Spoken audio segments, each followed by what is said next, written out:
ദൈവനാമം മഹത്വപ്പെടുമാറാകട്ടെ. വളരെ പ്രശസ്തനായ ഒരു മനുഷ്യൻ അദ്ദേഹത്തിൻ്റെ കുറിപ്പിൽ ഇങ്ങനെ എഴുതി വെച്ചു. വേറൊന്നുമല്ല, മനുഷ്യജീവിതം ചെറുതും വലുതുമായ തെരഞ്ഞെടുപ്പുകളുടെ ആകത്തുകയാണ്. അദ്ദേഹം കുറിച്ചു വെച്ചത് ഇങ്ങനെയാണ്: മനുഷ്യജീവിതം ചെറുതും വലുതുമായ തെരഞ്ഞെടുപ്പുകളുടെ ആകത്തുകയാണ്. നിങ്ങൾ എന്ത് തിരഞ്ഞെടുക്കുന്നു എന്നതിലാണ് നിങ്ങളുടെ ജീവിതത്തിൻ്റെ കുലീനത്വം. അതെ, ഓൺലൈൻ ക്ലാസ്സുകളിലിരിക്കുന്ന കുഞ്ഞുങ്ങളോട് നമ്മൾ പലപ്പോഴും പറയാറുണ്ട്, മക്കളെ, നിങ്ങൾ ക്ലാസ് മാത്രമേ ശ്രദ്ധിക്കാവൂ, നിങ്ങൾക്ക് പഠിക്കുവാനുള്ള കാര്യങ്ങൾ മാത്രമേ നിങ്ങൾ ശ്രദ്ധിക്കാവൂ എന്ന്. വഴിതെറ്റി പോകുവാൻ വേറൊന്നും വേണ്ട. നമ്മുടെ വീട്ടിൻ്റെ ഉള്ളിൽ തന്നെ ഇരുന്ന് തന്നെ മനുഷ്യന് വഴിതെറ്റിപ്പോകാവുന്ന ഒരു കാലഘട്ടത്തിലാണ് ജീവിക്കുന്നത്. അതുകൊണ്ട് തെരഞ്ഞെടുപ്പ് തെറ്റിപ്പോകാതിരിക്കുവാൻ ഇന്നത്തെ കാലയളവിൽ നമ്മൾ ശ്രദ്ധിക്കണം. അതുകൊണ്ട് നമ്മൾ എന്ത് തിരഞ്ഞെടുക്കുന്നുവോ അതനുസരിച്ചായിരിക്കും നമ്മുടെ ജീവിതം. എന്തുകൊണ്ടാണ് പരിശുദ്ധ കന്യക മറിയാമിനെ യേശു തമ്പുരാൻ്റെ അമ്മയായി തിരഞ്ഞെടുത്തത്? ലോകത്തിൽ ഒരുപാട് സ്ത്രീകളുണ്ടായിരുന്നു, അല്ലേ? ഒത്തിരി സ്ത്രീകളുണ്ടായിരുന്നു. എന്തുകൊണ്ടാണ് ഈ കന്യക മറിയത്തെ തന്നെ ക്രിസ്തുവിൻ്റെ അമ്മയായി ദൈവം തമ്പുരാൻ തിരഞ്ഞെടുത്തത്? മറ്റൊന്നും കൊണ്ടുമല്ല, അവരുടെ ചെറുപ്പകാലം മുതൽ, അവരുടെ ബാല്യകാലം മുതൽ ദൈവത്തിന് വേണ്ടി സമർപ്പിക്കപ്പെട്ട, വേർതിരിക്കപ്പെട്ട ഒരു ജീവിതം കന്യക മറിയാം ജീവിച്ചതുകൊണ്ടാണ് ഈ അമ്മയെ തന്നെ ക്രിസ്തുവിൻ്റെ അമ്മയാകുവാൻ തിരഞ്ഞെടുത്തത്. അതുകൊണ്ട് പ്രിയമുള്ളവരെ, നമ്മുടെ തിരഞ്ഞെടുപ്പുകൾ നല്ലതായിരിക്കണം. നമ്മുടെ തിരഞ്ഞെടുപ്പുകളിലൂടെ നമ്മുടെ കുലീനതയും ആഠ്യത്വത്തെയും ഒക്കെ തിരിച്ചറിയുവാനായിട്ട് നമുക്ക് സാധിക്കും. അപ്പോൾ എന്താണ് ഈ തിരഞ്ഞെടുപ്പ്? നിങ്ങൾ പല കാര്യങ്ങൾ സംസാരിക്കേണ്ടി വരുമ്പോൾ നിങ്ങൾ എന്താണ് സംസാരിക്കേണ്ടത് എന്നത് നിങ്ങളുടെ കുലീനത്വത്തിൻ്റെ ലക്ഷണമാണ്. നമ്മൾ രാവിലെ മുതൽ വൈകുന്നേരം വരെ സംസാരിച്ചുകൊണ്ടിരിക്കുമ്പോൾ നിങ്ങൾ എന്താണ് സംസാരിക്കുന്നത് എന്നുള്ളത് തിരഞ്ഞെടുക്കുന്നത് നമ്മുടെ കുലീനത്വത്തിൻ്റെ ലക്ഷണമാണ്. ഒരുപാട് കാര്യങ്ങൾക്കിടയിൽ ഒന്ന് മാത്രം തിരഞ്ഞെടുക്കേണ്ടി വരുമ്പോൾ അത് നിങ്ങൾ എന്താണ് തിരഞ്ഞെടുത്തത് എന്നത് നിങ്ങളുടെ അകത്ത മനുഷ്യനെ വെളിവാക്കുന്നതാണ്. ഒരുപാട് കാര്യങ്ങൾ സംസാരിക്കുമ്പോഴും ഒരുപാട് കാര്യങ്ങളിൽ നിന്നും ഒരെണ്ണം തിരഞ്ഞെടുക്കുമ്പോഴും അത് നമ്മുടെ തിരഞ്ഞെടുപ്പ് എന്തുള്ളതാണ് എന്നുള്ളതിനെപ്പറ്റി നല്ലതുപോലെ ചിന്തിക്കുവാനായിട്ട് സാധ്യമാകണം. പ്രിയമുള്ളവരെ, പരിശുദ്ധ കന്യക മറിയാമിൻ്റെ തിരഞ്ഞെടുപ്പ് യാതൊരു തെറ്റുമില്ലാത്തതായിരുന്നു. ആ അമ്മ യേശു തമ്പുരാൻ്റെ ജനിപ്പിച്ചതിന് ശേഷം, അല്ലെങ്കിൽ ജനനത്തിന് ശേഷം, കൂടുതൽ ഭവ്യതയുള്ള, ദൈവസന്നിധിയിൽ കൂടുതൽ സമർപ്പിക്കപ്പെട്ട, എല്ലാത്തിനേക്കാൾ ഉപരി എല്ലാത്തിനെയും ഹൃദയത്തിൽ സംഗ്രഹിക്കുവാനുള്ള കഴിവ് ആ അമ്മ നേടിയെടുക്കും. നമുക്കറിയാം, 12ാമത്തെ വയസ്സിൽ ദേവാലയത്തിൽ വെച്ച് മകനെ കാണാതാകുമ്പോൾ അമ്മ വല്ലാതെ വേവലാതിപ്പെടുന്നുണ്ട്. തിരിച്ചു വന്നിട്ട് ദേവാലയത്തിൽ വന്നിട്ട് യേശു തമ്പുരാനോട് കന്യക മറിയാം ചോദിക്കുന്നുണ്ട്, നീ എവിടെയായിരുന്നു? ഞങ്ങളെ എന്തിനാണ് ഇത്രയും വിഷമിപ്പിച്ചത്? ഞങ്ങളുടെ കൂടെ തിരിച്ചു വന്നുകൂടായോ എന്ന്. എന്നാൽ 33ാമത്തെ വയസ്സിൽ യേശു തമ്പുരാൻ ക്രൂശിക്കപ്പെടുന്ന കാഴ്ച കണ്ട കന്യക മറിയാം ഒന്നും പറഞ്ഞില്ല. കന്യക മറിയാം ആരോടും യാതൊന്നും പറഞ്ഞില്ല, ഒന്നും പിറുപിറുത്തതുമില്ല. ആ ക്രൂശിലേക്ക് നോക്കി സർവ്വതും ഹൃദയത്തിൽ സംഗ്രഹിച്ചു. ഒരുപക്ഷെ കൈക്കുഞ്ഞുമായി ദേവാലയത്തിലേക്ക് കടന്നു വന്നപ്പോൾ വൃദ്ധനായ ശമൂൻ കന്യക മറിയാമിനോട് പറയുന്നുണ്ട്, എന്ത്?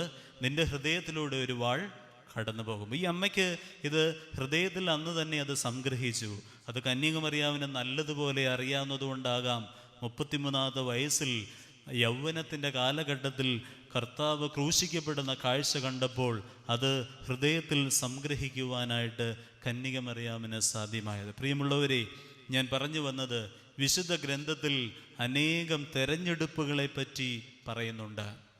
അനേകം തെരഞ്ഞെടുപ്പുകളെ പറ്റി പറയുന്നുണ്ട്. അതിൽ പത്രോസും യൂദായും എന്തിന് മനുഷ്യപുത്രനായ ക്രിസ്തു പോലും തെരഞ്ഞെടുപ്പുകളിലൂടെ കടന്നുപോയിട്ടുണ്ട്. നമുക്കറിയാം, ക്രൂശിക്കപ്പെടുന്നതിൻ്റെ തലേ രാത്രി യേശു തമ്പുരാൻ പ്രാർത്ഥിച്ചു, എന്താണ്? കർത്താവേ, കഴിയുമെങ്കിൽ ഈ പാനപാത്രം എന്നിൽ നിന്നൊന്ന് നീക്കണമേ, എങ്കിലും എൻ്റെ ഇഷ്ടമല്ല നിൻ്റെ ഇഷ്ടം പോലെ എനിക്ക് ഭവിക്കട്ടെ. കർത്താവിൻ്റെ ഒരു തെരഞ്ഞെടുപ്പായിരുന്നു. ദൈവത്തോട് പ്രാർത്ഥിച്ചതാണെന്ത്? എൻ്റെ ഇഷ്ടമല്ല, നിൻ്റെ ഇഷ്ടം പോലെ നടക്കട്ടെ. ഈ 8 നോമ്പിൻ്റെ പെരുന്നാളിൽ നാം ഓരോരുത്തരും പങ്കെടുക്കുമ്പോൾ അത്തരത്തിൽ നമുക്കൊന്ന് പ്രാർത്ഥിക്കുവാനായിട്ട് സാധിക്കുമോ?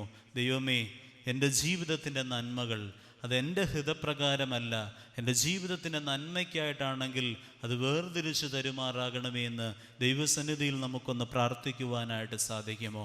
ഇന്ന് അല്പനേരത്തെ ചിന്തയ്ക്കായിട്ട് ദൈവത്തിൽ ശരണപ്പെട്ടുകൊണ്ട് തെരഞ്ഞെടുത്തിരിക്കുന്ന വിശുദ്ധ വേദഭാഗം പരിശുദ്ധനായ പൗലോസ്ലീഹ റോമർക്കെഴുതിയ ലേഖനം 1-ാം അധ്യായം 21-22 വാക്യങ്ങളാണ്. ദൈവകൃപയാലെ നമ്മൾ ആരും വേദപുസ്തകം കൊണ്ടുവന്നിട്ടില്ല എന്നുള്ളതൊരു സത്യമാണ്. അതുകൊണ്ട് ഞാൻ നേരത്തെ ഒരു വേദപുസ്തകം കരുതിയിട്ടുണ്ട്. വാക്യം ഞാൻ വായിക്കാം. റോമർക്കെഴുതിയ ലേഖനം 1-ാം അധ്യായം 21-22 വാക്യങ്ങൾ.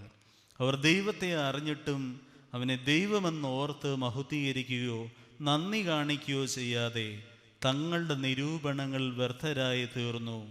അവരുടെ വിവേകമില്ലാത്ത ഹൃദയം ഇരുണ്ടുപോയി. ജ്ഞാനികളെന്ന് പറഞ്ഞുകൊണ്ട് അവർ മൂഢരായിപ്പോയി. പ്രിയമുള്ളവരെ, ഒന്നുകൂടി ഞാൻ വായിക്കാം. അവർ ദൈവത്തെ അറിഞ്ഞിട്ടും അവനെ ദൈവമെന്നോർത്ത് മഹത്വീകരിക്കുകയോ നന്ദി കാണിക്കുകയോ ചെയ്യാതെ തങ്ങളുടെ നിരൂപണങ്ങളിൽ വ്യർത്ഥരായി തീർന്ന് അവരുടെ വിവേകമില്ലാത്ത ഹൃദയം ഇരുണ്ടുപോയി. ജ്ഞാനികളെന്ന് പറഞ്ഞുകൊണ്ട് അവർ മൂഢരായിപ്പോയി. ഇതിൽ നിന്നും ഒറ്റ വാക്യം മാത്രം ഞാൻ എടുത്ത് ഇന്നത്തെ സന്ധ്യയുടെ വചന ചിന്തകൾക്കായിട്ട് വേർതിരിക്കുകയാണ്. വിവേകമില്ലാത്ത ഹൃദയം ഇരുണ്ടുപോയി. 3 വാക്കുകളാണ് ഇന്നത്തെ സന്ധ്യയ്ക്കായിട്ട് തിരഞ്ഞെടുത്തിരിക്കുന്നത്. 1 വിവേകം, 2 ഹൃദയം, 3 ഇരുണ്ടുപോവുക. 3 കാര്യങ്ങളാണ്. 1 ഹൃദയം, 1 വിവേകം, 3 ഇരുണ്ടുപോവുക. വിവേകമില്ലാത്ത ഹൃദയത്തിൻ്റെ അനുഭവത്തിലൂടെ മനുഷ്യൻ്റെ ജീവിതം ഇരുണ്ടുപോകുന്നു. 3 കാര്യങ്ങൾ. നിർമ്മലരിൽ കനിയും നിർമ്മലനാം ദേവാ, ഞങ്ങൾക്കെന്നും നൽകണമേ നിർമ്മല ഹൃദയം. നിൻ പ്രീതിക്കെതിരാ പാഴാം ചിന്തകളും ദുഷ്ടവികാരവും ഞങ്ങളിൽ നിന്ന് ഒഴിവാക്കണമേ. നിന്നുവയിലെന്നോണം ഞങ്ങളിലലിയണമേ. വിമുഖത പാപികളാമിവരിൽ കാട്ടിയിടരുതേ. അൻപുടയോനേ, നിൻ വാതിലടച്ചെന്നാ മുട്ടി വിളിപ്പാൻ ഇല്ലയോ മറ്റൊരു വാതിൽ. 1-ാമത്തെ ചിന്ത ഹൃദയം എന്നുള്ളതാണ്. ഹൃദയം എന്ന വാക്ക് തന്നെ വളരെ പ്രാധാന്യമുള്ളതാണ്. ഒരു മനുഷ്യന് ഹൃദയമുണ്ടെങ്കിൽ മാത്രമേ അവൻ്റെ ജീവിതത്തെ മുന്നോട്ട് നയിക്കുവാനായിട്ട് സാധിക്കുകയുള്ളൂ. ഹൃദയം എന്ന പദത്തിൻ്റെ ഇംഗ്ലീഷ് പദം നമുക്കെല്ലാവർക്കും അറിയാം, ഹാർട്ട് എന്നാണ്. സുറിയാനി പദം ലേബോ എന്നുള്ളതാണ്. അതിൻ്റെ മറ്റൊരു പദം കാർഡിയാക്ക് എന്നുള്ളതാണ്. അപ്പോൾ ഹൃദയം എന്ന് പറയുന്നത് ഇതൊരു സിമ്പലാണ്, അല്ലേ? Heartfelt condolences. ആരെങ്കിലുമൊക്കെ മരിക്കുമ്പോൾ നമ്മൾ വാട്സപ്പിൽ മെസ്സേജ് ചെയ്യാറുണ്ട്. എന്താണ് ഹേർട്ട് ഫെൽറ്റ് കണ്ടോളൻസ് എന്ന് പറഞ്ഞാൽ ഹൃദയംഗമായ അനുശോചനം. അപ്പോൾ ഹൃദയത്തോട് ചേർത്ത് വെക്കുന്നതായിട്ടുള്ള അനുഭവം നമുക്കറിയാം. എന്തെങ്കിലും നമുക്ക് ഇഷ്ടമുള്ള ഒരു കാര്യം വാട്സപ്പിലോ മറ്റു കാര്യങ്ങളിലോ ഒക്കെ നമ്മൾ മെസ്സേജ് ചെയ്യുമ്പോൾ നമ്മൾ പെട്ടെന്ന് നമുക്ക് ഇഷ്ടം തോന്നുന്നതിനെ നമ്മൾ അയച്ചു കൊടുക്കുന്ന ഒരു സിമ്പലാണ് എന്തിൻ്റെ? ഹൃദയത്തിൻ്റെ സിമ്പൽ. അപ്പം ഹൃദയത്തിലേക്ക് ചേർത്ത് വെക്കുന്നതായിട്ടുള്ള അനുഭവം. കെമിസ്ട്രി പഠിക്കുന്ന കുട്ടികളോട് H2O എന്ന് പറഞ്ഞു കഴിഞ്ഞാൽ അത് എഴുതിയാൽ അവർക്ക് ഉടനെ മനസ്സിലാവും അതെന്താണ്? വാട്ടറാണെന്ന്, അല്ലേ? വെള്ളമാണെന്ന്. അപ്പോൾ ഈ ഹൃദയത്തിൻ്റെതായിട്ടുള്ള അനുഭവം പുതിയ നിയമത്തിലും പഴയ നിയമത്തിലും ഹൃദയത്തെപ്പറ്റി അനേകം കാര്യങ്ങൾ പറയുന്നുണ്ട്. ഞാൻ എൻ്റെ ഹൃദയം നിന്നിലേക്ക് ഉയർത്തുന്നു, ഞാൻ എൻ്റെ ഹൃദയം നിന്നിലേക്ക് ഉയർത്തുന്നു എന്ന് പറഞ്ഞു കഴിഞ്ഞാൽ ദൈവസന്നിധിയിലേക്ക് ഹൃദയത്തെ പകരുന്നതായിട്ടാണ് സങ്കീർത്തനത്തിൽ അത് വായിക്കുന്നത്. വീണ്ടും നമുക്കറിയാം, ഹൃദയം നുറുങ്ങുന്നവർക്ക് യഹോവ സമീപസ്ഥനാകുന്നു. ഹൃദയം നുറുങ്ങുന്നവർക്ക് യഹോവ സമീപസ്ഥനാകുന്നു. പരിശുദ്ധനായ പൗലോസ്ലീഹ പറയുന്നുണ്ട്, എനിക്ക് ജീവിക്കുന്നത് ക്രിസ്തുവും മരിക്കുന്നത് ലാഭവും അത്ര. എനിക്ക് ജീവിക്കുന്നത് ക്രിസ്തുവും മരിക്കുന്നത് ലാഭവും അത്ര. അപ്പം ഹൃദയത്തോട് ചേർത്ത് വെക്കുവാനായിട്ട് നമുക്ക് സാധ്യമാകുമോ? ഈ പരിശുദ്ധ 8 നോമ്പിൻ്റെ ദിവസങ്ങളിലൂടെ നമ്മൾ കടന്നു പോകുമ്പോൾ ഹൃദയത്തോട് ചേർത്ത് വെച്ച് പ്രാർത്ഥിക്കുവാനായിട്ട് നമുക്ക് സാധ്യമാകണം. ലോകപ്രകാരം ചിന്തിക്കുന്നവർക്ക് മരണം ഒരു നിരാശയാണ്. അതുകൊണ്ടാണ് കൊറോണ ബാധിച്ച് മരിച്ചാലും പ്രിയമുള്ളവരെ, ഈ ലോക ജീവിതം അതൊരവസാനമല്ല, മറിച്ച് ഓർത്തഡോക്സ് വിശ്വാസപ്രകാരം നാം ചിന്തിക്കുമ്പോൾ ഇനിയും തുടർന്നൊരു ജീവിതമുണ്ട്, മറ്റൊരു ലോകത്തിൽ അവർ ജീവിക്കുന്നു എന്നുള്ളതാണ് നമ്മുടെയൊക്കെ ഏറ്റവും വലിയ ചിന്തയും നമ്മുടെയൊക്കെ പ്രത്യാശയും വിശ്വാസവും എന്നുള്ളത്. അതുകൊണ്ട് ലോകപ്രകാരം നമ്മൾ ചിന്തിക്കുമ്പോഴാണ് ഈ വേദനകളും രോഗങ്ങളും ദുഃഖങ്ങളുമൊക്കെ നമ്മളെ നിരാശപ്പെടുത്തുന്നത്. എന്നാൽ ദൈവികമായിട്ട് നമുക്ക് ചിന്തിക്കുവാൻ സാധിക്കണം.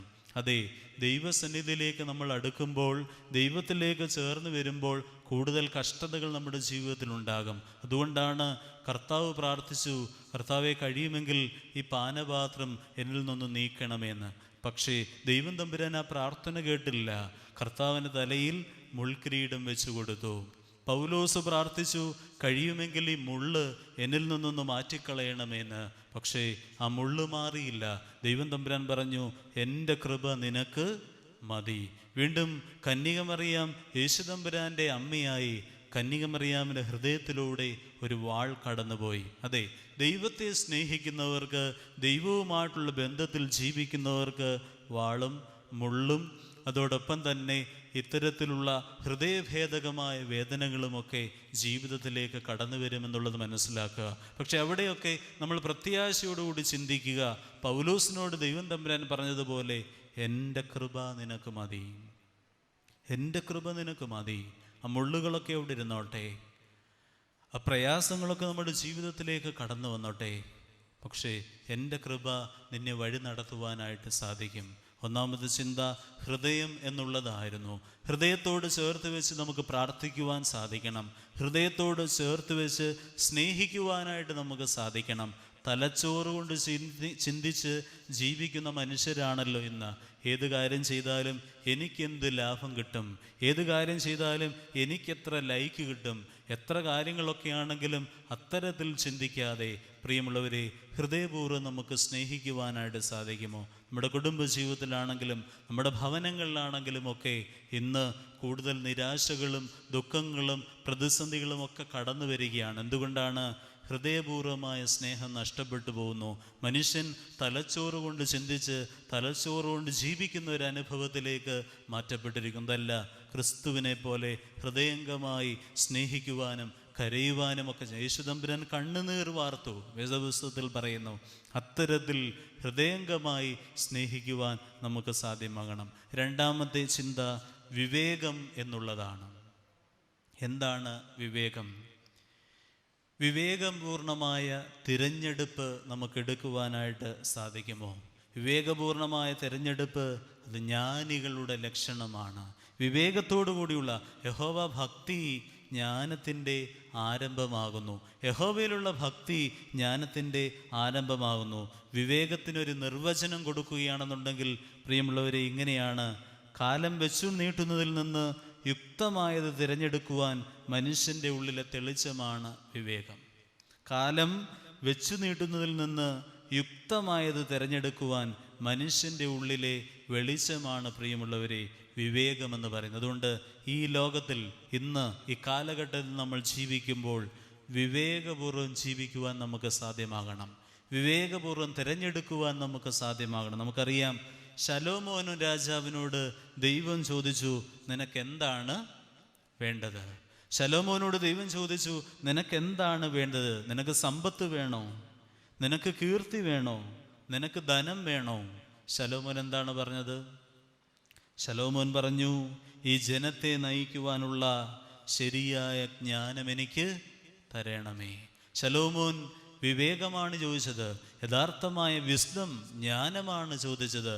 മറ്റൊന്നും കർത്താവേ എനിക്ക് വേണ്ട എന്ന് ശലോമോൻ അവിടെ പറയുകയാണ്. നമ്മുടെ ജീവിതത്തിലും അത്തരത്തിൽ ജ്ഞാനത്തെ സ്വീകരിക്കുവാനായിട്ട് നമുക്ക് സാധ്യമാകണം. ഒരു രണ്ടമ്മമാർ ഒരു കുഞ്ഞിനെയും എടുത്തുകൊണ്ട് വന്നിട്ട് ഇതെൻ്റെ മകനാണെന്ന് മകളാണെന്ന് പറയുമ്പോൾ പ്രിയമുള്ളവരെ ഇവിടെ ഓർക്കുക, ശരിയായ ജ്ഞാനം ശലോമോൻ ഉണ്ടായതുകൊണ്ടാണ് അത്തരത്തിൽ ഒരു നല്ല നീതിയുള്ള തീരുമാനം എടുക്കുവാനായിട്ട് ശലോമോൻ ഇടയായത്. ഈ കാലഘട്ടത്തിൽ നമ്മൾ ജീവിക്കുമ്പോൾ ശരിയായ ജ്ഞാനത്തെ നേടുവാനായിട്ട് നമുക്ക് സാധ്യമാണ്. വിശുദ്ധ വേദപുസ്തകത്തിൽ ഒന്നും മിണ്ടാത്ത ഒരു നീതിമാനായ മനുഷ്യനെ നമുക്ക് കാണുവാൻ സാധിക്കും. മറ്റാരുമല്ല, നീതിമാനായ യൗസേപ്പ് പിതാവ്. അദ്ദേഹത്തിന് വിവേകപൂർവമുള്ള തീരുമാനങ്ങൾ ഇതുകൊണ്ടാണ്. മറ്റാത്ത ഒരാളുണ്ടെങ്കിൽ ആ ആളുടെ പേരാണ് എന്ത്?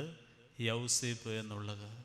വിശുദ്ധ വേദപുസ്തകത്തിൽ ഒരുപാടൊന്നും അദ്ദേഹത്തെ പറ്റി എഴുതിയിട്ടില്ല, യാതൊന്നും തന്നെ എഴുതി വെച്ചിട്ടില്ല എന്നുള്ളത് നമുക്കറിയാം. എന്നാൽ നീതിമാൻ മറിയാമിനെ ഓർക്കുമ്പോൾ അതിനോടൊപ്പം ചേർത്ത് വെച്ച് ചിന്തിക്കേണ്ടുന്ന വ്യക്തിയാണ് നീതിമാനായ യൗസേപ്പ് പിതാവ്, അല്ലേ?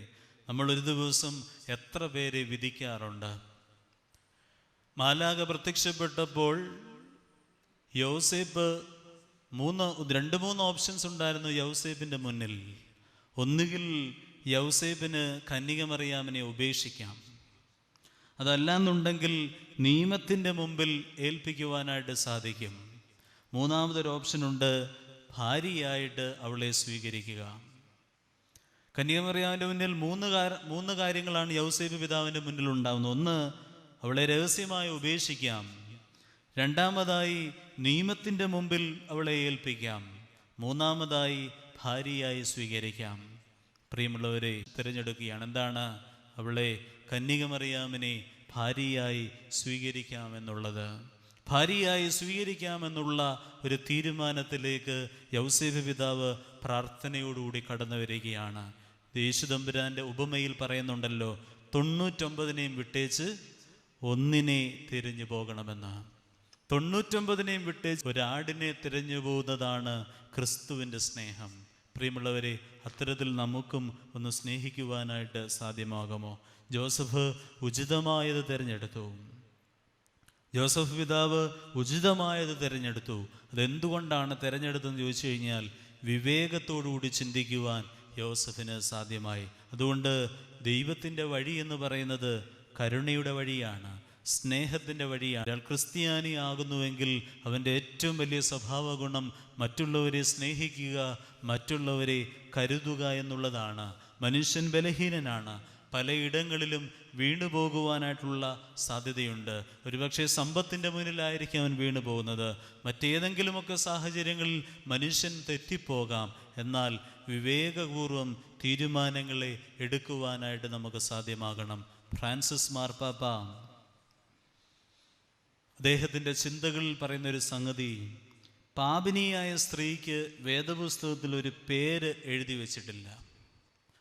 മാർപ്പാപ്പ പറയുന്നൊരു സംഗതി എന്താണെന്ന് ചോദിച്ചു കഴിഞ്ഞാൽ, ഇതെന്തുകൊണ്ടാണ് എന്ന് ചോദിച്ചാൽ, എൻ്റെയും നിങ്ങളുടെയും പേര് അവിടെ എഴുതി വായിക്കാൻ വേണ്ടിയാണ് വേദപുസ്തകത്തിൽ അവിടെ പേരില്ലാഞ്ഞത്. പാപിനിയായ സ്ത്രീക്ക് പേര് കൊടുക്കാതിരുന്നത് നമ്മുടെയൊക്കെ പേരുകൾ അതിനോടൊപ്പം ചേർത്ത് വെച്ച് വായിച്ച് ധ്യാനിക്കുവാൻ വേണ്ടിയാണ്. പ്രിയമുള്ളവരെ, കർത്താവിൻ്റെ അടുക്കൽ പാപിനിയായ സ്ത്രീ വന്നപ്പോൾ യേശുതമ്പുരാൻ നിലത്തെഴുതിക്കൊണ്ടിരുന്നതേയുള്ളൂ.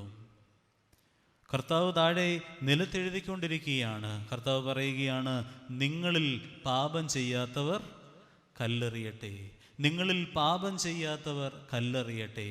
ആരും കല്ലെറിഞ്ഞില്ല.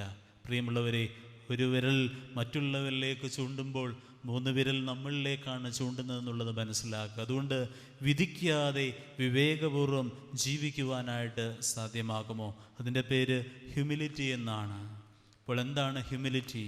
ഹ്യൂമിലിറ്റി എന്ന് പറഞ്ഞാൽ, humility is the ability to see people from the perspective of divine creation. ക്രിസ്തു നോക്കുന്നത് പോലെ ഒരു മനുഷ്യനെ നോക്കുന്നതാണ് ഹ്യൂമിലിറ്റി എന്ന് പറയുന്നത്. ക്രിസ്തു നോക്കുന്നത് പോലെ നമുക്ക് നോക്കുവാനായിട്ട് സാധ്യമാകുമോ? അതെങ്ങനെയാണ് ക്രിസ്തു നോക്കിയത്? നിന്റെ മുമ്പിൽ കൊല ചെയ്തിട്ടൊരു വ്യക്തി വന്നാലും, നിന്റെ മുമ്പിൽ പാപം ചെയ്തിട്ട്, ഏറ്റവും വലിയ പാപം ചെയ്തിട്ട് വിധിക്കാതെ, എത്ര വലിയ പാപിയാണെങ്കിലും, എത്ര വലിയ തെറ്റുകാരനാണെങ്കിലും അവൻ എന്നേക്കാൾ വലിയവനാണ് എന്ന് ചിന്തിച്ചുകൊണ്ട് അവൻ എന്നേക്കാൾ വലിയവനാണെന്നുള്ള രീതിയിൽ അവനോട് പെരുമാറുവാനായിട്ട് സാധ്യമാകുമ്പോഴാണ് ക്രിസ്തുവിൻ്റെ സ്വഭാവം നമ്മളിലേക്ക് കടന്നു വരുന്നതെന്നുള്ളത് മനസ്സിലാക്കുക. ഇന്ന് പലപ്പോഴും കുടുംബജീവിതങ്ങളൊക്കെ ശിഥിലമായിക്കൊണ്ടിരിക്കുന്നത് എന്തുകൊണ്ടാണെന്ന് ചോദിച്ചാൽ, ഒന്ന് ക്ഷമിക്കുവാനായിട്ട് സാധിക്കുന്നില്ല, ഒന്ന് പൊറുക്കുവാനായിട്ട് സാധ്യമാകുന്നില്ല. ഒരിക്കൽ ഭർത്താവ് ഒരു പള്ളിയിലേക്ക് കടന്നു വന്ന് അച്ഛനോട് പറഞ്ഞു, അച്ഛാ, ഞാൻ ഇവൾക്ക് എല്ലാം കൊടുക്കുന്നുണ്ട്, എല്ലാം വാങ്ങിച്ചു കൊടുക്കുന്നുണ്ട്, ഇവൾക്ക് യാതൊരു കുറവും വരുത്തുന്നില്ല, എങ്കിലും ഇവൾക്ക് തൃപ്തിയില്ല അച്ഛാ, യാതൊരു കാര്യം. എന്നാൽ അനുദപിച്ച് തിരിച്ചു വന്നപ്പോൾ ദൈവം അവരെ കൈക്കൊണ്ടു. ഈ ലോക ജീവിതത്തിൽ പാപം ചെയ്യാത്തവരായിട്ട് ആരുമില്ല പ്രിയമുള്ളവരെ, എല്ലാവരും പാപം ചെയ്തിട്ടുണ്ട്. പക്ഷേ അനുദപിച്ച് തിരിച്ചു വരുമ്പോൾ ദൈവം അവരെ സ്വീകരിക്കുമെന്നുള്ളത് മനസ്സിലാക്കുക. അതുകൊണ്ട് ഒരിട്ട് നോമ്പ് കൂടി നാളെ പൂർണ്ണമാവുകയാണ്.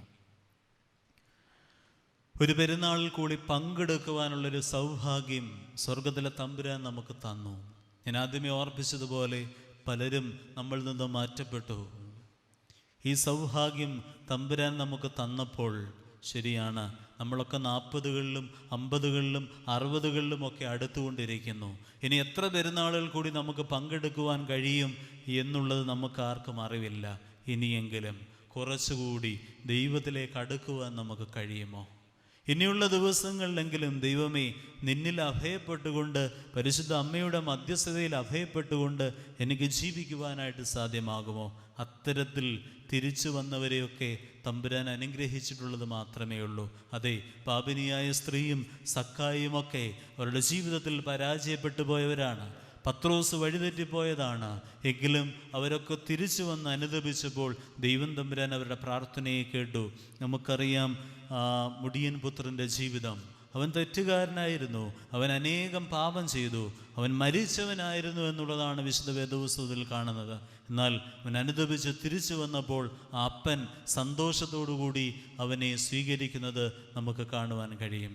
അതുകൊണ്ട് പ്രിയമുള്ളവരെ, തെറ്റ് ചെയ്യാത്തവരായി ആരും ഇവിടെ ഇരിപ്പില്ല. ഞാനും നിങ്ങളുമൊക്കെ പലതരത്തിലുള്ള തെറ്റുകൾ നമ്മുടെ രഹസ്യത്തിലും പരസ്യത്തിലും ഒക്കെ കടന്നു വന്നിട്ടുണ്ട്. എന്നാൽ അപ്പാ, ഞാൻ അനുദപിക്കുന്നു, ദൈവസന്നിധിയിലേക്ക് കടന്നു വരുന്നു, എൻ്റെ പാപങ്ങളെ മോചിച്ചു തരണമേ എന്ന് ഈ പരിശുദ്ധ ത്രോണോസിൻ്റെ മുമ്പാകെ നിന്നുകൊണ്ട് ദൈവസന്നിധിയിൽ നാളത്തെ വിശുദ്ധ കുർബാനയിൽ കണ്ണുനീരോടുകൂടി പ്രാർത്ഥിച്ചാൽ തമ്പുരാൻ ക്ഷമിക്കാതിരിക്കുകയില്ല. പ്രിയമുള്ളവരെ, ആ ഒരു കാര്യം മാത്രമേ ഉള്ളൂ, മകളെ, മകനെ, മേലിൽ നീ ആ തെറ്റിലേക്ക് പോകരുത്. ഒരു കാര്യം മാത്രമേ കർത്താവ് പറഞ്ഞുള്ളൂ, ഇതുവരെയും നീ തെറ്റുകൾ ചെയ്തല്ലോ, ഇതുവരെ പാപത്തിൽ നീ ജീവിച്ചുവല്ലോ, ഈ പാപത്തെ വിട്ടൊഴിയുവാനുള്ള ഒരു മനസ്സ് ഞങ്ങൾക്ക് തരണമേ. പാപിയായി തന്നെ ജീവിക്കുന്നതല്ലോ. പാപി അനുദപിക്കുമ്പോൾ സ്വർഗം സന്തോഷിക്കുന്നു. സ്വർഗം സന്തോഷിക്കണമെന്നുണ്ടെങ്കിൽ ഒറ്റ കാര്യം മാത്രമേ ഉള്ളൂ, നമുക്കൊരു അനുതാപ ഹൃദയം ഉണ്ടാകണം. ഒരുപക്ഷെ മനുഷ്യനാണ്, ബലഹീനതകളുണ്ട്, വീണ്ടും തെറ്റിലേക്ക് പോകാം. പക്ഷേ വലതുഭാഗത്തെ കള്ളന് അനുതാപം ഉണ്ടായ അവസാന നിമിഷത്തിൽ, കർത്താവേ, നീ രാജ്യത്വം പ്രാപിച്ചു വരുമ്പോൾ എന്നെയും ഒന്ന് ഓർക്കണമേ. ഇത്ര മാത്രമേ പറഞ്ഞുള്ളൂ. ദൈവം മനസ്സലിയുന്നവനാണ്. മനസ്സലിയുന്നവനാണ്. അത്തരത്തിലൊന്ന് പ്രാർത്ഥിച്ചപ്പോൾ അവൻ്റെ പ്രാർത്ഥനയെ തമ്പുരാൻ കേൾക്കുന്നുണ്ട്. ഹന്ന ദൈവസന്നിധിയിൽ കണ്ണുനീരോട് പ്രാർത്ഥിച്ചപ്പോൾ അവളുടെ പ്രാർത്ഥനയെ ദൈവം തമ്പുരാൻ കേൾക്കുന്നുണ്ട്. പ്രിയമുള്ളവരെ, നമുക്കും ഈ ദേവാലയത്തിൽ വന്ന് കണ്ണുനീരോടുകൂടി ഒന്ന് പ്രാർത്ഥിച്ചാൽ നമ്മുടെ അനേകമായിരിക്കുന്ന പാപങ്ങളെ തമ്പുരാൻ ക്ഷമിക്കും. അതിന് വിവേകമുള്ളൊരു ഹൃദയം ദൈവമേ ഞങ്ങൾക്ക് തരണമേ എന്ന് പ്രാർത്ഥിക്കുവാൻ നമുക്ക് സാധ്യമാകണം. ഏതു മനുഷ്യനും പ്രാർത്ഥിച്ചാൽ ദൈവം ആ പ്രാർത്ഥനയെ കേൾക്കും. കാരണം കർത്താവ് മനസ്സലിവുള്ളവനാണ്. നമ്മുടെ ജീവിതത്തിൽ നിഗളമുണ്ടാകുമ്പോഴാണ് തെരഞ്ഞെടുപ്പുകൾ പാളിപ്പോകുന്നത്.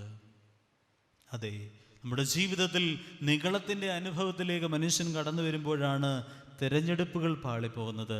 നിഗളമില്ലാത്ത മനുഷ്യനെ ദൈവം ഓർക്കും.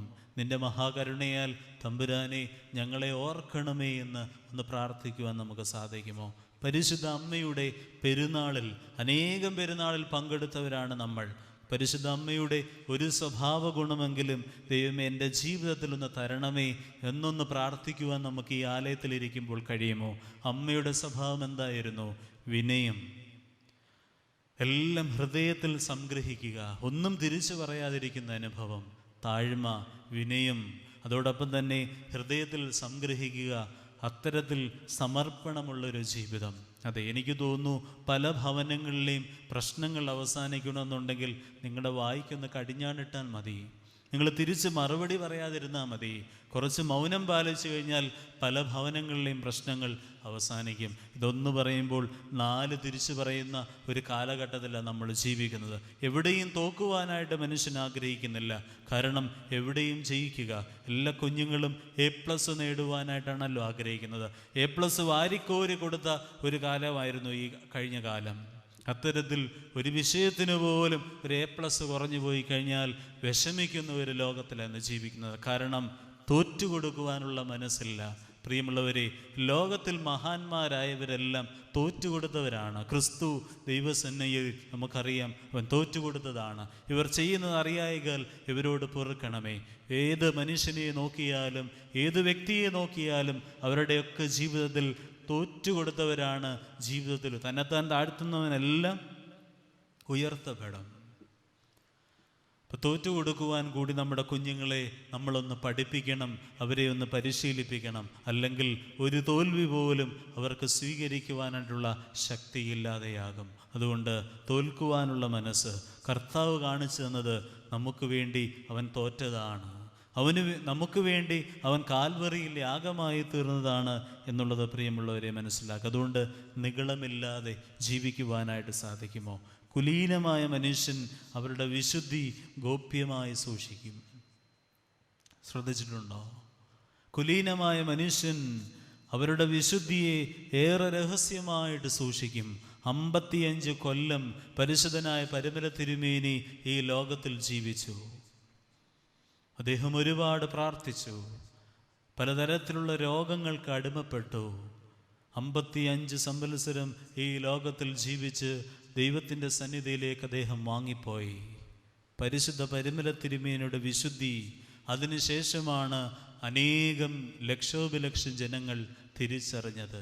അതെ, അവിടെ അദ്ദേഹത്തിൻ്റെ അസ്ഥികൾ പൂത്തു. പരിമലയിൽ അദ്ദേഹത്തിൻ്റെ അസ്ഥികൾ പൂത്തു തളിർത്തു.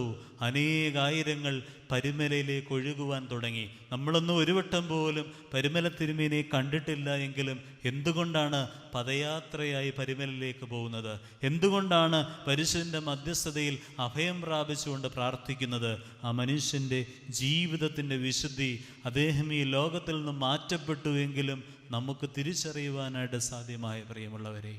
അതെ, ആരും വിളിച്ചു പറഞ്ഞുകൊണ്ടൊന്നും നടക്കണ്ട, ഞാൻ പരിശുദ്ധനാണെന്നോ, ഞാൻ ഉപവസിക്കുന്നവനാണെന്നോ, ഞാൻ പ്രാർത്ഥിക്കുന്നവനാണെന്നോ ഒന്നും വിളിച്ചു പറയണ്ട.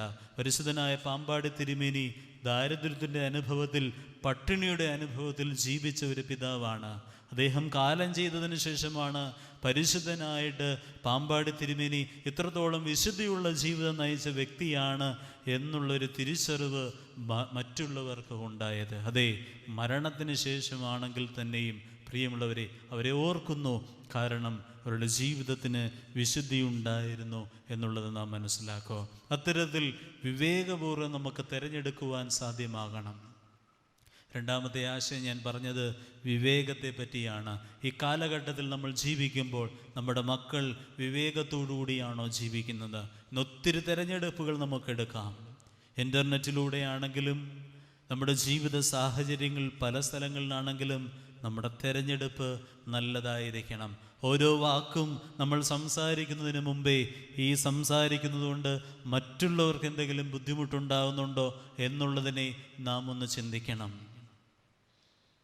അത്തരത്തിൽ നമ്മളൊക്കെ ഒന്ന് ജീവിക്കുവാനായിട്ട് കഴിയുന്നെങ്കിൽ, എന്തിനേറെ പറയുന്നു, നമ്മുടെ ഭവനങ്ങളിൽ പോലും നമ്മൾ ഉപയോഗിക്കുന്ന വാക്കുകൾ അത് വളരെ ശ്രദ്ധയോടുകൂടി നമ്മൾ ഉപയോഗിക്കുകയാണെന്നുണ്ടെങ്കിൽ പല ഭവനങ്ങളിൽ നിന്നും പ്രശ്നങ്ങൾ മാറിപ്പോകും എന്നുള്ളത് പ്രിയമുള്ളവരെ മനസ്സിലാക്കുക. അതുകൊണ്ട് വിവേകത്തോടുകൂടി ഈ ലോകത്തിൽ നമുക്ക് ജീവിക്കുവാൻ സാധിക്കുമോ?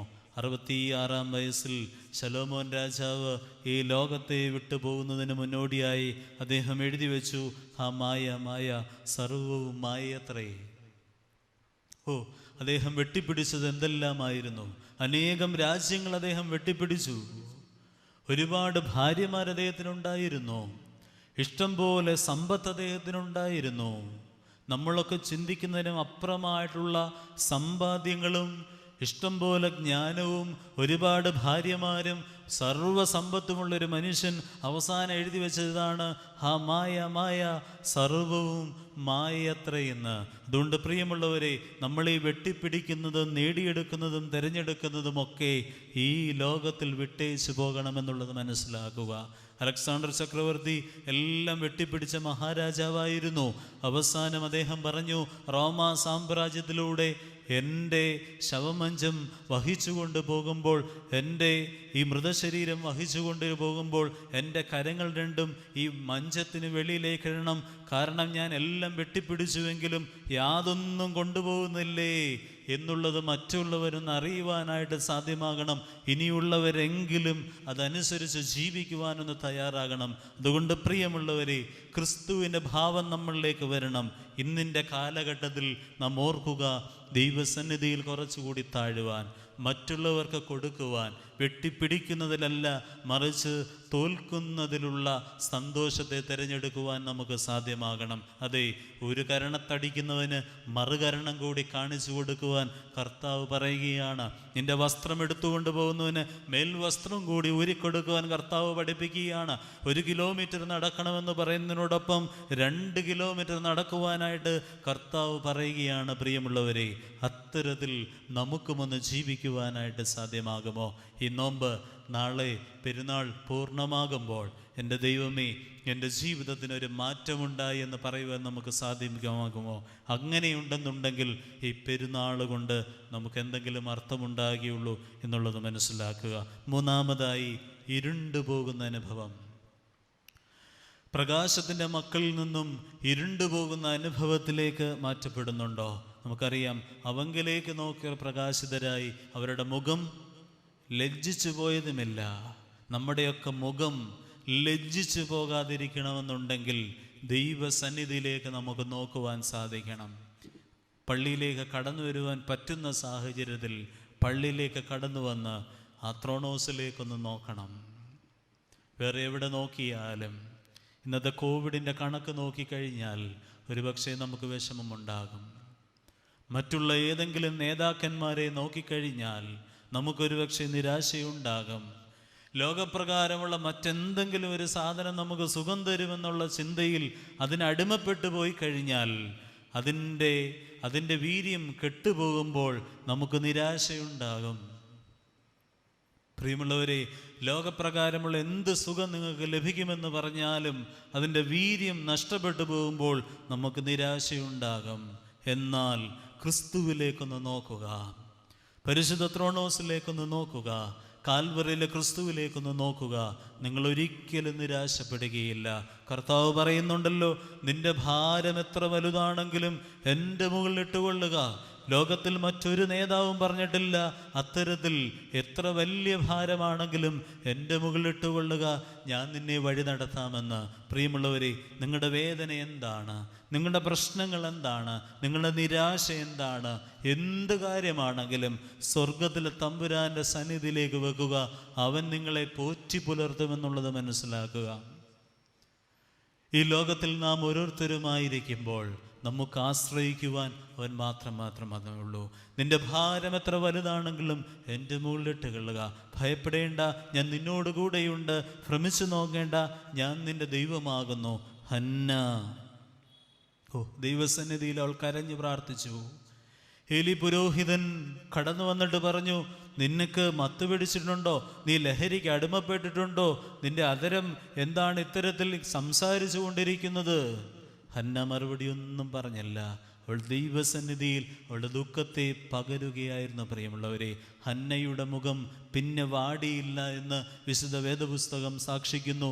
അതെ, അവൾ ദൈവസന്നിധിയിൽ കണ്ണുനീരോടെ പ്രാർത്ഥിച്ചപ്പോൾ അവളുടെ പ്രാർത്ഥനയെ തമ്പുരാൻ കേട്ടു. ശമൂവേൽ ബാലനെ ഹന്നയ്ക്ക് കൊടുക്കുന്നു. അവളുടെ മുഖം വാടിപ്പോയില്ല, അവളുടെ മുഖം ഇരുണ്ടുപോയില്ല. നമ്മുടെ മുഖങ്ങൾ പ്രകാശപൂരിതമാവണമെന്നുണ്ടെങ്കിൽ പരിശുദ്ധ ദൈവസന്നിധിയിലേക്ക് നമുക്ക് നോക്കുവാനായിട്ട് സാധ്യമാകണം. ഹാബേലിനെ കൊന്ന കയീനെ നമുക്കറിയാം. ദൈവം തമ്പുരാൻ പ്രത്യക്ഷപ്പെട്ടപ്പോൾ കയീനോട് ചോദിച്ചു, കയീനെ നിന്റെ മുഖം വാടിയിരിക്കുന്നത് എന്ത്? നിന്റെ സഹോദരൻ എവിടെ?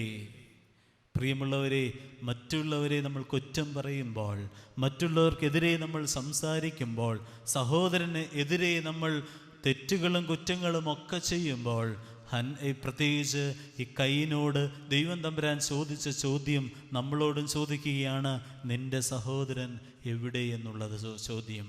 അത്തരത്തിൽ പ്രിയമുള്ളവരെ നാം ഓർക്കുക, നമ്മുടെ മുഖം വാടിപ്പോകാതിരിക്കട്ടെ. താബോർ പർവ്വതത്തിൽ വെച്ച് യേശുതമ്പുരാൻ്റെ പ്രിയപ്പെട്ട ശിഷ്യന്മാരായ പത്രോസും യാക്കോബും യോഹന്നാനും താബോർ പർവ്വതത്തിലേക്ക് നോക്കിയപ്പോൾ പ്രകാശപൂരിതമായിട്ടുള്ളൊരു ദർശനം അവിടെ കാണുവാനായിട്ടിടയായി. മോശയും ഏലിയാവും കർത്താവിനോടൊപ്പം നിൽക്കുന്നു. അവർ പ്രകാശമുള്ളവരായി കാണുവാനായിട്ട് സാധ്യമായി. അതെ, പർവ്വതത്തിലേക്കൊന്ന് നോക്കുക, ദൈവത്തിൻ്റെ പ്രകാശത്തെ നമുക്ക് കാണുവാൻ സാധിക്കും. പരിശുദ്ധനായ പൗലോസ് അപ്പോസ്തലൻ തെറ്റ് ചെയ്തപ്പോൾ, അവൻ അനേകം പേരെ കൊന്നൊടുക്കിയപ്പോൾ അവൻ്റെ കണ്ണിൻ്റെ കാഴ്ച നഷ്ടപ്പെട്ടു പോയി. അവൻ ശൗലായിരുന്ന അവസ്ഥയിൽ അനേകം ക്രിസ്ത്യാനികളെ കൊന്നൊടുക്കുന്ന അനുഭവത്തിലേക്ക് വന്നപ്പോൾ അവൻ്റെ കണ്ണിൻ്റെ കാഴ്ച പോയി. 3 ദിവസങ്ങൾ കഴിഞ്ഞപ്പോൾ കണ്ണിലെ കാഴ്ചയെ തിരിച്ചു ലഭിക്കുവാനിടയായി. അവൻ പൗലോസായി മാറുന്നു, അവൻ പ്രകാശമുള്ളവനായിട്ട് മാറുന്നു. ഈ നോമ്പിൽ നമ്മൾ ഇരുണ്ടിരിക്കുകയാണെങ്കിൽ, ഈ നോമ്പിൻ്റെ ദിവസങ്ങളിലൂടെ നമ്മൾ കടന്നു പോകുമ്പോൾ, ദൈവമേ, ഇരുണ്ട ഒരു മനുഷ്യനായിട്ടാണ് ഞാൻ ജീവിക്കുന്നതെങ്കിൽ, മഹാവ്യാധിയുടെ അനുഭവത്തിൽ നിരാശപ്പെട്ടിരിക്കുന്നവനാണെന്നുണ്ടെങ്കിൽ, രോഗമാണ് പ്രശ്നമെന്നുണ്ടെങ്കിൽ, കുടുംബജീവിതത്തിലെ പ്രയാസങ്ങളാണ് പ്രശ്നങ്ങളെന്നുണ്ടെങ്കിൽ, മാനസിക സമ്മർദ്ദങ്ങളാണ് പ്രശ്നങ്ങളെന്നുണ്ടെങ്കിൽ, ഓർക്കുക, ദൈവത്തിലേക്കൊന്ന് നോക്കൂ, നിങ്ങൾ പ്രകാശമുള്ളവരായി തീരും. അന്ധകാരത്തിൻ്റെ അനുഭവമല്ല, പ്രകാശത്തിൻ്റെ മക്കളായി രൂപാന്തരപ്പെടുവാൻ സാധ്യമാകണം. എന്നാൽ പാപം ചെയ്താൽ മരിച്ചു പോകും. എന്താണ് മരണമെന്ന് അപ്പോൾ നമ്മൾ ചിന്തിച്ചേക്കാം. ഏദൻ തോട്ടത്തിൽ വെച്ച് ആദമും ഹവ്വായും അവർ പാപം ചെയ്തപ്പോൾ, തെറ്റ് ചെയ്തപ്പോൾ അവരെന്തായി? തോട്ടത്തിൻ്റെ നടുക്കു നിൽക്കുന്ന വൃക്ഷത്തിൻ്റെ ഫലം അവർ കഴിച്ചു. അവരെന്ത് ചെയ്തു? അവർ പാപം ചെയ്തു, അവർ മരിച്ചുപോയി. അപ്പോൾ യഥാർത്ഥ മരണം എന്താണെന്ന് ചോദിച്ചു കഴിഞ്ഞാൽ, പാപം ചെയ്യുന്നതാണ് ഒരു മനുഷ്യൻ മരണപ്പെട്ടു പോകുന്നത് എന്നുള്ളത് മനസ്സിലാക്കുക. പ്രിയമുള്ളവരെ, ശിംശോൻ അവൻ ആരോഗ്യവാനായിരുന്നു. അവൻ്റെ ജടാനരകളായിരുന്നു അവൻ്റെ ഏറ്റവും വലിയ ബലം. എന്നാൽ സൂര്യനെ പോലെ പ്രകാശം നിന്ന ശിംശോൻ ഒരു ദിവസം അവൻ്റെ പ്രകാശം നഷ്ടപ്പെട്ടു പോയി. എപ്പോഴാണ്? അവൻ പാപം ചെയ്തപ്പോൾ, അവൻ തെറ്റ് ചെയ്തപ്പോൾ ശിംശോൻ പാപത്തിൻ്റെ അനുഭവത്തിൽ വീണ് അവൻ്റെ പ്രകാശം നഷ്ടപ്പെട്ടു പോയി. അവൻ പാപിയായി മാറി. ശിംശോൻ്റെ ജീവിതവും കഥയും നമുക്കെല്ലാവർക്കും അറിയാം. അവൻ്റെ കണ്ണിൻ്റെ കാഴ്ചയെ നഷ്ടപ്പെട്ടു പോയി. യൂദ തെരഞ്ഞെടുപ്പ് തെറ്റിപ്പോയപ്പോൾ അന്ധനായി മാറുകയാണ്, കാഴ്ച നഷ്ടപ്പെട്ടവനായി മാറുകയാണ്, അവൻ്റെ പ്രകാശം നഷ്ടപ്പെട്ടു പോവുകയാണ്. അപ്പോൾ നമ്മുടെ ഓരോരുത്തരുടെയും ജീവിതത്തിൽ പ്രിയമുള്ളവരെ ഓർക്കുക, നമ്മൾ പാപം ചെയ്യുമ്പോഴും തെറ്റ് ചെയ്യുമ്പോഴും കുറ്റങ്ങൾ നമ്മുടെ ജീവിതത്തിലേക്ക് കടന്നു വരുമ്പോഴും നമ്മൾ അന്ധകാരമുള്ളവരായി ഇരുണ്ടു പോകുന്നവരായി മാറുകയാണ്. ഫിലോക്കാലിയിലൊരു കഥയുണ്ട്. മാലാഖയെ വിളിച്ചിട്ട് ദൈവം പറഞ്ഞു, നീ ഭൂമിയിൽ ചെന്നിട്ട് ഏറ്റവും സുന്ദരമായതിനെ തിരഞ്ഞെടുത്തുകൊണ്ട് വരുവാനായിട്ട് പറഞ്ഞു. മാലാഖ ഭൂമിയിലേക്ക് കടന്നു വന്നു. കുറേ ദിവസങ്ങൾക്ക് ശേഷം ദൈവസന്നിധിയിലേക്ക് പോയി ഏറ്റവും സുന്ദരമായത് ദൈവസന്നിധിയിൽ പകർന്നു. ദൈവം ചോദിച്ചു, എന്താണ് ഏറ്റവും സുന്ദരമായിട്ടുള്ളത്? അവിടെ ഈ മാലാഖ പറഞ്ഞു, പാപിയുടെ കണ്ണുനീരാണ് ഈ ലോകത്തിൽ വെച്ച് ഏറ്റവും സുന്ദരമായിട്ടുള്ളത്. മാലാഖ പറഞ്ഞു, പാപിയുടെ കണ്ണുനീരാണ് ഈ ലോകത്തിലെ ഏറ്റവും സുന്ദരമായിട്ടുള്ളത് ദൈവത്തിന് വേണ്ടി സമർപ്പിക്കുവാൻ. പ്രിയമുള്ളവരെ, നിങ്ങൾ പ്രാർത്ഥിക്കുമ്പോൾ, ശരിയാണ്, പള്ളിയിൽ വന്ന് പ്രാർത്ഥിക്കാൻ പറ്റുന്നില്ല അച്ഛാ, പ്രാർത്ഥനയ്ക്കൊന്ന് കടന്നു വന്ന് ഒരുമിച്ച് കൂടുവാനായിട്ട് ഞങ്ങൾക്ക് സാധിക്കുന്നില്ല അച്ഛാ, എത്രയോ ദിവസങ്ങളായി പ്രാർത്ഥനാ കൂട്ടായ്മയിലൊന്ന് പങ്കെടുത്തിട്ട്, എത്രയോ ദിവസങ്ങളായി വെള്ളിയാഴ്ച പ്രാർത്ഥനയ്ക്കൊന്ന് ഒരുമിച്ച് വന്ന് കൂടിയൊന്ന് പ്രാർത്ഥിച്ചിട്ട്, ആരാധനയ്ക്ക് എല്ലാവരും കടന്നു വന്ന് ഒരുമിച്ച് നിന്ന് പ്രാർത്ഥിച്ചിട്ട് എത്രയോ സമയമായി. അതെ, കർത്താവ് നമ്മളോട് പറയുന്നുണ്ട്, നീ പ്രാർത്ഥിക്കുമ്പോൾ വാതിലടച്ച് രഹസ്യത്തിലുള്ള പിതാവിനെ നീ ഓർക്കുക, നിന്റെ പ്രാർത്ഥനയെ ദൈവം തമ്പുരാൻ കൈക്കൊള്ളും. അതെ, അങ്ങനെയും നമുക്ക് പ്രാർത്ഥിക്കാം. വീട്ടിൽ പോയി കതകടച്ച് രഹസ്യത്തിൽ ദൈവസന്നിധിയിൽ നമ്മുടെ ആവശ്യങ്ങളെ പകരൂ. ദൈവം നമ്മുടെ പ്രാർത്ഥനയെ കേൾക്കും. പ്രിയമുള്ളവരെ, കമ്മ്യൂണിറ്റി വർഷിപ്പ് മാത്രമേ തൽക്കാലം നമുക്ക് നഷ്ടപ്പെട്ടു പോയിട്ടുള്ളൂ. എന്നാൽ പേഴ്സണൽ പ്രെയറിന് യാതൊരു കുറവും വരുത്തണ്ട. വ്യക്തികളായി ദൈവസന്നിധിയിൽ കണ്ണുനീരോടുകൂടി പ്രാർത്ഥിക്കൂ. നമ്മുടെ പ്രാർത്ഥനയെ ദൈവം തമ്പുരാൻ തീർച്ചയായിട്ടും കേൾക്കും. അതുകൊണ്ട് നിരാശയോടുകൂടിയാണ് ഇന്ന് ആരെങ്കിലും ഇവിടെ കടന്നു വന്നിട്ടുള്ളെങ്കിൽ, മനസ്സിനെ ബുദ്ധിമുട്ടുന്ന അലട്ടുന്ന എന്തെങ്കിലും വേദനകൾ കൊണ്ടാണ് ഇവിടെ വന്നിട്ടുള്ളതെങ്കിൽ, പോകുക, ഭവനത്തിൽ പോയിരിക്കുക, അവിടെ ഇരുന്ന് പ്രാർത്ഥിക്കുക. നമുക്ക് മാസ്ക് വേണ്ടല്ലോ. നമുക്ക് ഹൃദയത്തോടുകൂടി, നമുക്ക് ഹൃദയമുരുകി നമുക്ക് പ്രാർത്ഥിക്കുവാനായിട്ട് സാധിക്കും. ആ പ്രാർത്ഥനയെ തമ്പുരാൻ കേൾക്കും. പ്രിയമുള്ളവരെ, ഒരു രോഗമുണ്ടെങ്കിൽ, നമ്മുടെ മക്കൾക്കൊരു പനിയുണ്ടെങ്കിൽ, നമ്മുടെ ഭവനങ്ങളിലൊരു പ്രയാസമുണ്ടെങ്കിൽ ഒരു ടൈം പീസ് നമുക്ക് വെക്കണ്ട. മൊബൈൽ ഫോണിൽ ഒരു അലാറവും നമുക്ക് വെക്കണ്ട. കൃത്യമായി രാത്രിയിൽ ഉണർന്ന് എഴുന്നേറ്റ് ദൈവസന്നിധി നമ്മൾ പ്രാർത്ഥിക്കും. അതെ, ഒരു രോഗം കടന്നു വന്നു കഴിഞ്ഞാൽ, ഒരു ദുഃഖം നമുക്ക് കടന്നു വന്നു കഴിഞ്ഞാൽ, നമ്മൾ ആരും വിളിക്കാതെ തന്നെ രാത്രിയിൽ എഴുന്നേറ്റ് നമ്മൾ പ്രാർത്ഥിക്കും. അതെ, ആ പ്രാർത്ഥനയെ ദൈവം തമ്പുരാൻ കൂടുതലായി കൈക്കൊള്ളുമെന്നുള്ളത് മനസ്സിലാക്കുക.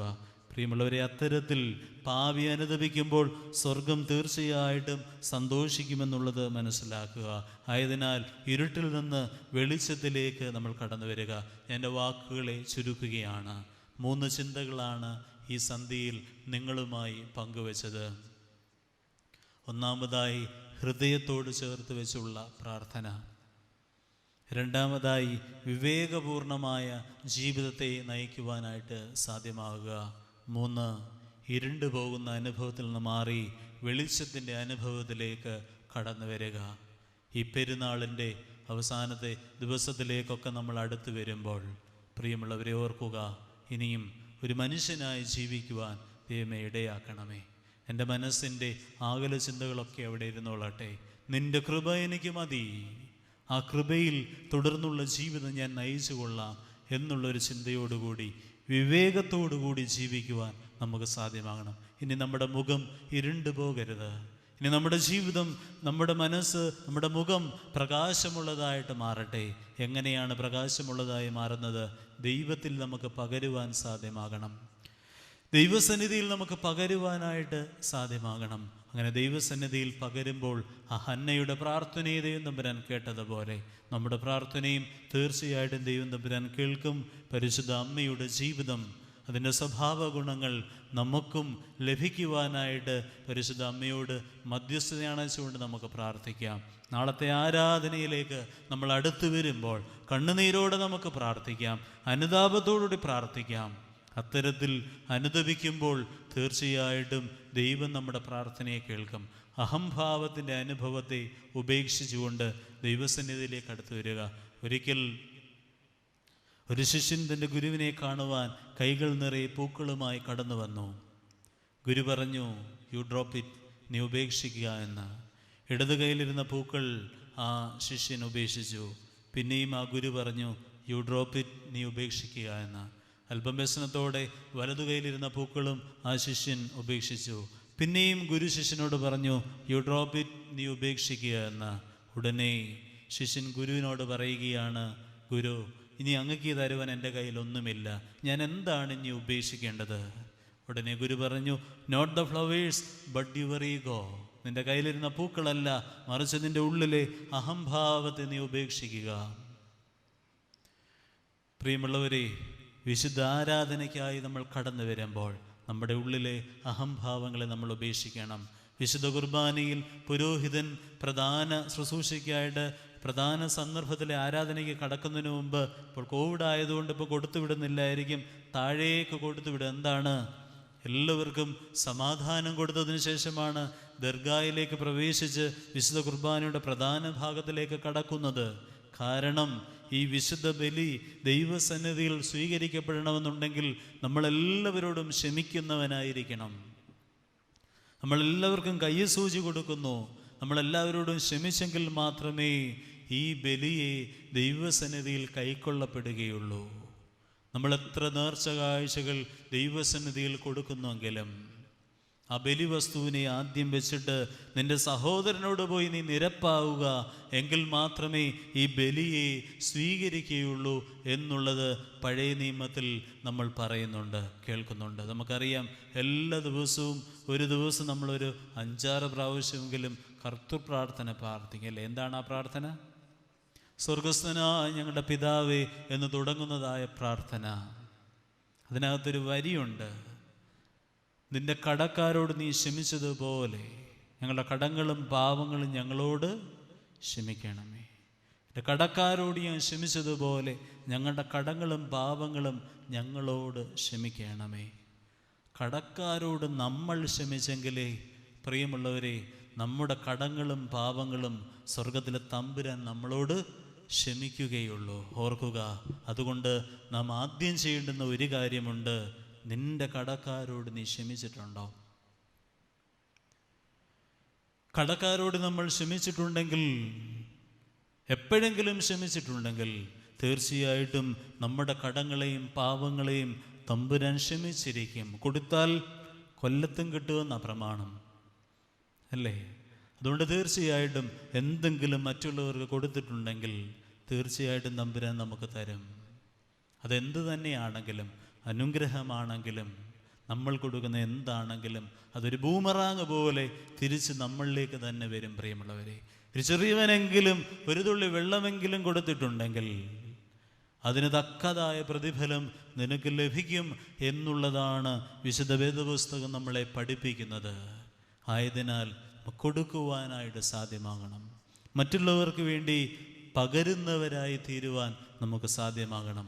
ഈ പെരുന്നാളിൽ നമ്മൾ പങ്കെടുക്കുന്നതിലൂടെ ദൈവമേ, ഞങ്ങൾ കുറച്ചുകൂടി താഴ്മയുള്ളവരായി തീരുവാൻ, ദൈവസന്നിധിയിൽ കരുണയുള്ളവരായി തീരുവാൻ, ഇതിനേക്കാളൊക്കെ അപ്പുറമായി കണ്ണുനീരോടുകൂടി നമ്മുടെ ആവശ്യങ്ങളെ പകരുന്നവരായി, അതിലൂടെ ദൈവത്തിൻ്റെ ഹിതത്തെ ഞങ്ങളുടെ ജീവിതത്തിൽ നിർവഹിക്കപ്പെടുവാൻ ഇടയാകുമാറാകട്ടെ എന്ന് പ്രാർത്ഥിച്ചുകൊണ്ട്, ആശംസിച്ചുകൊണ്ട് വാക്കുകൾ ചുരുക്കുന്നു. ഒരു നിമിഷം നമ്മുടെ കണ്ണുകൾ അടയ്ക്കാം. ദൈവസന്നിധിയിൽ നമുക്ക് പകരാം. ദൈവസന്നിധിയിൽ നമുക്ക്